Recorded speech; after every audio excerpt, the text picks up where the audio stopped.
Olá, pessoal! Vamos para a aula de número 3 do módulo 3. Legal, né?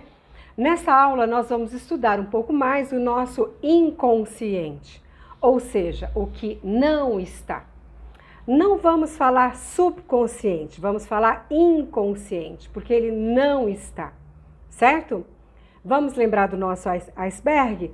A parte de cima, consciente, o pré-consciente e essa parte de baixo, o inconsciente, ok?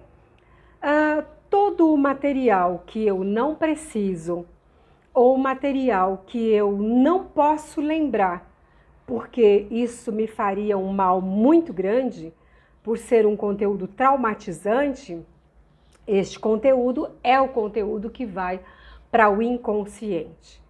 E é muita coisa. É a parte maior, vamos dizer assim, da mente.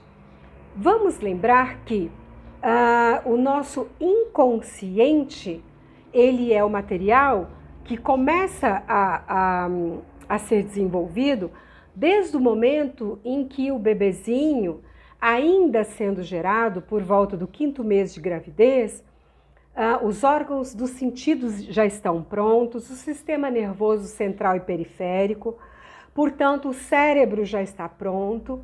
E agora, esse bebê, através dos órgãos dos sentidos, ele começa a captar tudo o que está ao redor dele. Ele consegue ouvir, não entende o significado das palavras, mas pega a afetividade de cada palavra, o que contém de afetivo, né? A tonalidade, e isso vai se formando essa memória.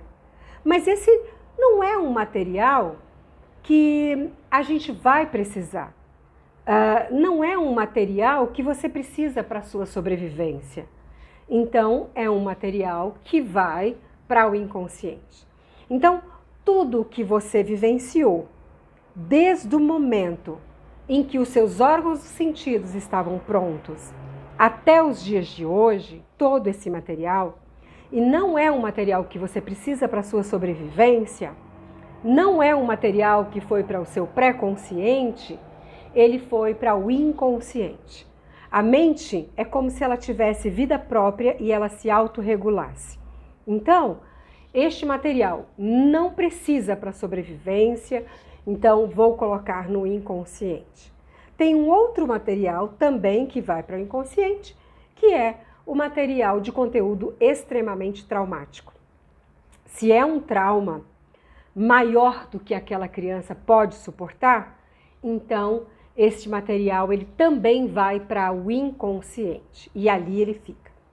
Detalhe, o fato de este conteúdo ir para o inconsciente, um conteúdo traumático, então nós vamos ter aí uma criança. Vou passar para vocês um caso verídico, né? Um atendimento que eu fiz há muitos anos atrás. A garota, ela chega, uma jovem, né? Acho que estava por volta de 22 anos de idade, chega no consultório com uma queixa. Ela tinha dificuldades de relacionamentos. Quando ela se apaixonava por alguém, ela fazia de tudo por aquele rapaz. Ela presenteava, ela era muito carinhosa.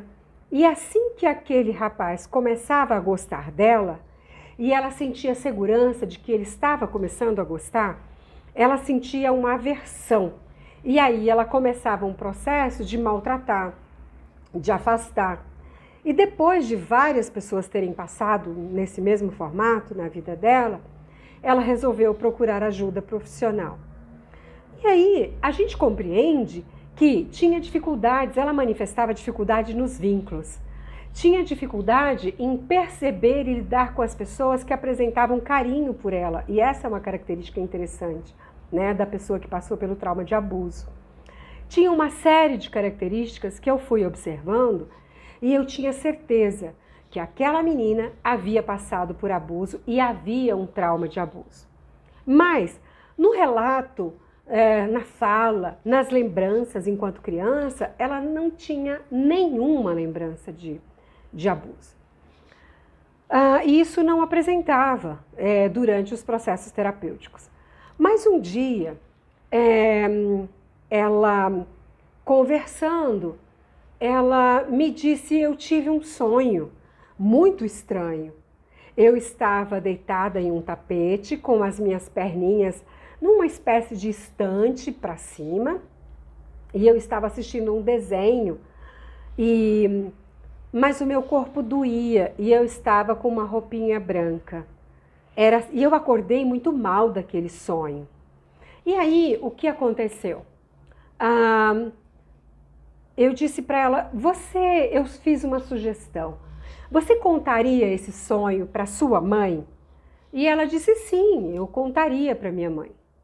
Então, depois ela retorna e chorando e disse: olha, eu contei o sonho, o pesadelo para minha mãe. Mas quando eu contei para ela, ela começou a chorar e ela me disse: filha, isso aconteceu. Você tinha 2 aninhos de idade. Eu tinha saído para trabalhar. Quando eu voltei, eu encontrei o seu padrasto e ele estava abusando sexualmente de você. O seu vestidinho branco, inclusive, estava sujo de sangue. E foi nesse dia que nós brigamos e eu mandei ele embora de casa. E a gente nunca tocou nesse assunto. Olha que fato interessante. Esse conteúdo era terrível demais para aquela criança de 2 aninhos suportar. Então, esse conteúdo, ele foi para o inconsciente. E é interessante, o que eu preciso lembrar agora de falar para vocês é que o conteúdo estando no inconsciente, o conteúdo traumático, não implica no fato de essa pessoa ficar saudável emocionalmente. Está no inconsciente, mas afeta os pensamentos, afeta o comportamento, afeta as emoções, afeta os sentimentos. E é por esse motivo que a gente precisa desenvolvendo o trabalho terapêutico. É exatamente para tentar chegar nestas memórias, para chegar nesse conteúdo. E um dos objetivos do trabalho psicanalítico é exatamente a organização dos conteúdos inconscientes. A organização do conteúdo consciente, do conteúdo pré-consciente e principalmente do conteúdo inconsciente. Então agora que essa garota, através do sonho, ela acessa essa memória, aí sim, a gente começa agora um processo terapêutico sabendo que houve um trauma de abuso, sabendo que toda a dificuldade de vínculo que ela apresentava tinha a ver com este trauma de abuso que ela havia vivenciado aos 2 aninhos de idade. E agora sim, no processo terapêutico, ela pôde pronunciar o quanto ela se sentia mal com tudo isso que aconteceu e o quanto, de certa forma, por toda a vida parecia que algo ruim tinha acontecido, mas ela não se apropriava desse algo ruim que havia acontecido. E quando nós temos um monstro desconhecido, eu gosto de falar isso nos processos terapêuticos de grupo, individual e nas aulas também. Sempre que nós temos um monstro gigantesco, inconsciente, ele é maior do que verdadeiramente ele é. Quando a gente encara esse monstro, quando a gente começa a ver e entender o que verdadeiramente aconteceu, parece que o monstro vai diminuindo. Nós vamos nos tornando mais fortes que este monstro. Tá, e aí você me pergunta, mas por que ela sonhou com esse conteúdo quando ela estava no processo terapêutico? Por que ela sonhou? Ela sonhou porque quando a gente inicia um processo terapêutico, quando a gente inicia um curso, quando a gente lê um livro, nós vamos ganhar um pouco mais de conhecimento e com isso um pouco mais de força interna para lidar com os nossos monstros existenciais. Enquanto estamos mais fragilizados, esse material ele fica guardado, ele principalmente guardado no inconsciente. Mas quando eu começo agora a compartilhar com outra pessoa, me sentir que eu estou amparada, que eu não vou enlouquecer, porque tem alguém que sabe do que está acontecendo, eu estou conversando com alguém sobre esse assunto. Então, Neste momento, o que vai acontecer é que eu vou conseguir, a partir daí, a partir desse momento, eu vou conseguir ter um acesso maior a esse material inconsciente, que estava no inconsciente e que me prejudicava no dia a dia. Então, vamos rever? O material que vai para o consciente, é o material que eu preciso para a minha sobrevivência. O material que está no meu inconsciente está guardado se caso eu precisar. O material que está no meu inconsciente ele se classifica em 2 tipos. O material que eu não preciso saber qual era a cor da casa da vizinha que morava do lado direito da casa dos meus pais quando eu tinha 3 aninhos, né? Então é um material que eu não preciso, mas um segundo material, grupo de material, é o material traumático. É aquele conteúdo maior que eu, é aquele conteúdo insuportável, é aquele conteúdo que eu não consegui compreender. E quando nós estudarmos o módulo do que é trauma, nós vamos compreender melhor o que é esse conteúdo maior do que eu posso suportar, tá bom? Então, todo esse material é o material que vai para o inconsciente. É possível entrar em contato com o material inconsciente?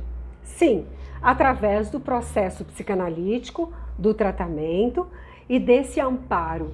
Eu vou conseguindo acessar essas memórias e elas vão aparecer em formato geralmente de sonhos, pesadelos ou algumas lembranças que aparecem rapidamente. Mas esse material, ele sempre virá na sua totalidade? Dificilmente. Dificilmente ele virá na sua totalidade. Tá, mas existe alguma memória que eu posso ter e que não é real? Que é apenas uma fantasia? Sim, isso pode acontecer. É possível que isso ocorra, que haja algumas memórias que não são de fato, são fantasias. Mas, para Freud, o pai da psicanálise, independente dessa memória ser fantasia ou ser verdadeira, ela vai afetar o psiquismo na mesma medida, tá bom? Beijo e até a próxima aula.